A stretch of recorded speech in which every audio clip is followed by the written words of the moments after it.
So for this demonstration, I'm just going to cut in a 1-gang dry lined box. Okay, the 2 gangs above it. Wouldn't matter, exactly the same technique, whichever we're installing. And I like to leave at least 50mm gap between the boxes of which we're cutting into our wall. So if I position it on like so, okay, and I'm just going to draw around that box. Hopefully I've got it reasonably level. And I'm just going to draw around that box using my permanent pen.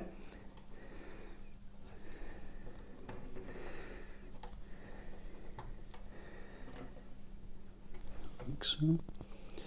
Come around,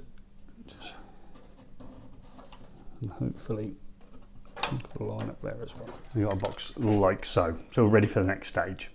So with the outline of my box now marked out onto my wall, it's not just a case of now rapidly going in with the pad saw and cutting out this shape. We don't know if there's any timber or metal frame behind here. Okay, so we need to prove that. I'm going to take my bradawl and I'm just going to punch a few little holes in there. If I go for the corner, I go for the other corner, take the corners out, so like so, and in this case bradawl goes all the way in. We're in a good position, and I'm going to go in the centre as well. So by confirming that my bradawl goes all the way, and I know in these areas here there is no wood or metal stud behind it. However, the flaps on the boxes themselves actually protrude out in order to grasp onto the plasterboard in order to hold the box in position. So it could be that there is a metal or wood stud here, a metal or wood stud here. So therefore the flaps wouldn't open out on one side or both, unlikely to be that narrow, but on one side. So just to confirm that, I take my bradawl and I push it into the side. I push it into this side, meaning there's 2 very small holes left for the customer. That's not a problem. If I was to cut this out and find it was adjacent to a piece of wood or metal stud here, I wouldn't actually be able to fit my box.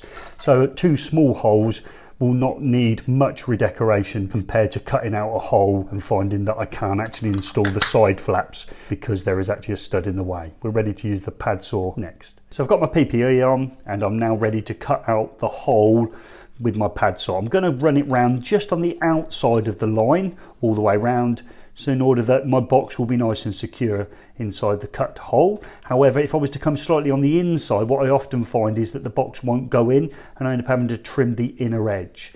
On site, I've used a knife before, usually a Stanley knife rather than this style of fixed blade knife, just to run round the line as well where my wall is painted. So in order to stop the paint chipping away, I've also run round with a knife. There's no need, and I'm not requiring you to do this at college. I'm going to try and stay out the way as best I can as I cut round. I'm just going to jam it into the first hole. So I've made a little hole there, so I'm just going to jam my pad saw in, and then I'm going to cut round the outside of the marked line of the actual box itself.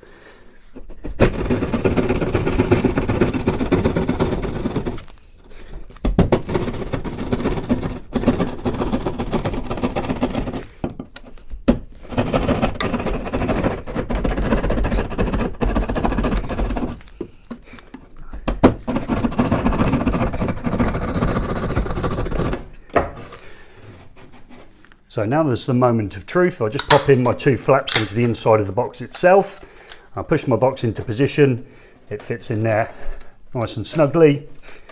And then just pop my flaps in, pull them forward, and I'm ready there for an electrical accessory.